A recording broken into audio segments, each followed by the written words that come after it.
Hi, this is Kevin Thomas, and welcome to the At Home Film Festival. We are going to take a look at female-driven films because this is Women's History Month.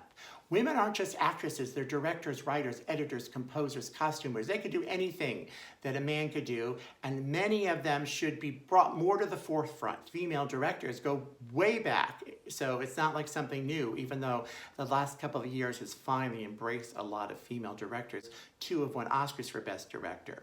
But stick with me, I'm going to salute 7 female directors, and one of them is so controversial you get to stay at the end. Should I have not included that? We need to find out, so let's go start the festival now. The best person to start with, of course, is Sarah Polley. She just won an Oscar for Best Writer for the movie Women Talking. It also was nominated for Best Picture. She should have been up for Best Director, but that's a whole other story. And she also directed Julie Christie in an Oscar-nominated performance in a movie called Away From Her, and she was up for an Oscar for writing that. I remember discovering her years and years ago with this movie called Go. I just thought she'd be a fun actress to follow, but I did not know her talents exceeded acting. Especially a few years after Go, she did The Sweet Hereafter, where she was the total opposite character of Go, and then there was this haunting folk song that just like got to me, and I realized not only is she the one who sang it, but she's the one who wrote it. So for this festival, for this week, we're going to take a look at Take This Waltz, which you could find on HBO. It is one where she wrote and directed, where Michelle Williams plays a very happily married woman to Seth Rogen, and she meets this guy who is really sexy and it captures her heart and actually makes her heart beat faster. So she's really torn in this movie between the love of her husband and the passion that keeps growing with this man that turns out to live very close to her. I really enjoyed this movie. It shows how Sarah Polley is a great filmmaker. I didn't want to just focus on her big one, so I thought, hey, let's take a waltz with Take This Waltz, okay? Watch it with me. Thanks so much. Mira Nair is also one of my favorite filmmakers, and one of her best, Mississippi Masala, happens to be on the Criterion Channel right now. I love her for so many movies. One of them, Monsoon Wedding, I think whatever year that came out, that was my favorite movie. She did one with Reese Witherspoon, Vanity Fair. And in Mississippi Masala, we have an Indian family moving to Mississippi, and the young woman gets involved with a young Denzel Washington. So people are up in arms about this like interracial relationship. The daughter doesn't think much of it because it's just her heart that she's following, but her parents are more into following the rules and marrying of your own kind.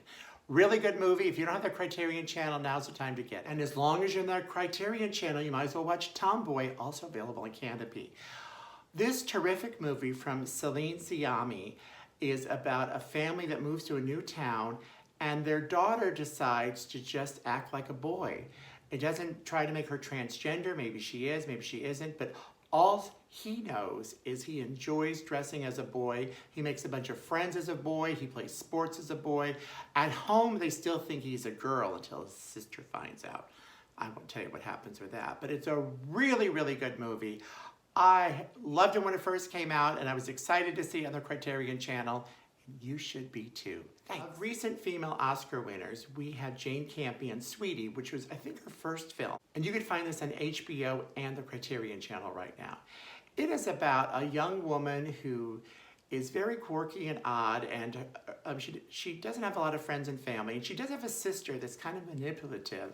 So they kind of have a battle of sorts because people think one is maybe more of the nice girl and she is just the weirdo in the family. But it does really take you on a great journey. Jane Campion, who won an Oscar for screenplay for The Piano and then another Oscar for directing The Power of the Dog, is really good at character studies and getting us to know all about the people within her movies. You feel like you're just become part of their life. So, Sweetie is really, really good, and it shows promise for a young filmmaker who obviously had success later in life. Lisa Donato has made very few films, but I am so happy to celebrate this one, Gossamer Folds, which you could buy for $5 on Amazon Prime. I had screened this at film festivals. I love her other work. She made this other great movie I love called Signature Moves. So I'm a big fan of hers. And this is about some family that moves to Kansas and they really aren't happy about it, especially when they find a trans person living next door. So the father is so up in arms about like that sickness and disease spoiling his young son, who really befriends this trans person. And this filmmaker always seems to find unrepresented parts of our culture and bring them to the forefront and have us learn more about people. Gossamer Folds is a magnificent, wonderful, excellent film that should be seen by everybody. Everybody, watch it.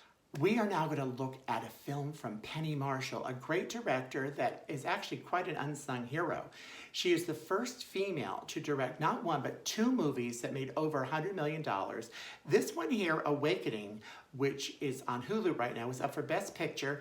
And back in the day, a lot of women did not direct Best Picture nominees. And this also had a nomination for Robert De Niro. I also think Robin Williams should have been nominated and probably won because this is one of his most understated performances.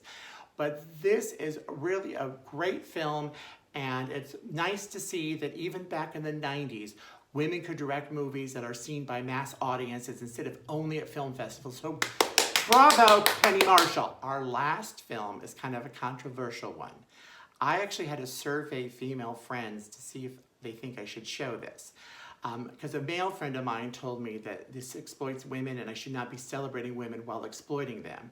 But the director of the movie, Deadly Weapons, is a female, and the movie was also written by a female.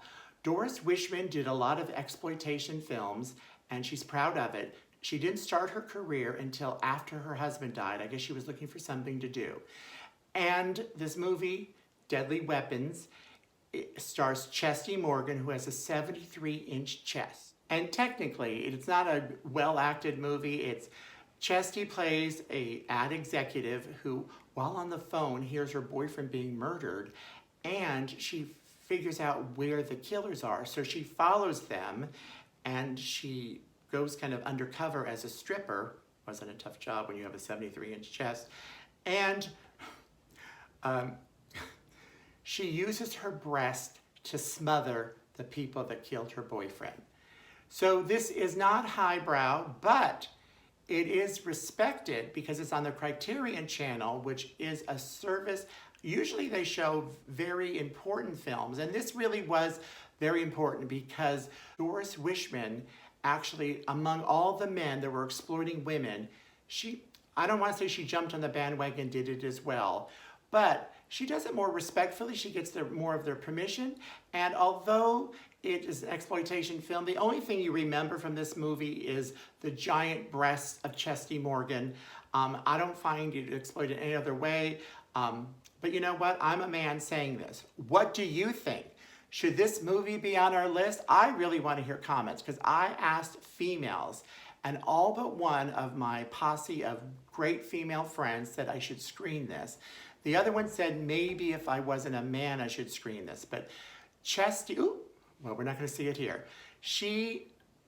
Am I exploiting too? What do you guys think? I really want to know. I put this in a time capsule because this totally looks like the 70s. The costumes are the 70s. The sets are the 70s. The acting totally reminds me of all those drive-in movies I used to go to. So I just want to hear your opinion because I did cut out a lot of female directors because there are plenty of them. I just try to give a variety, a smorgasbord of different styles of films. So I thought this should be included because it is a woman-driven film. So what do you think? I really, this week, among others, really want those comments below. So let me know what you think. Come on. While we're watching these other scenes from Deadly Weapons, I just wanted to thank you for tuning in, and I hope you share and subscribe. I've already asked you to comment. This is the week to comment, so please, please let me know what you think of me including a movie that exploits women, but it was a woman who made it. I will see you next week. Hopefully it didn't turn you off by doing a movie with Chesty Morgan. Ew, what the heck is that? Oh, that's right. That was the guy with the scar hand.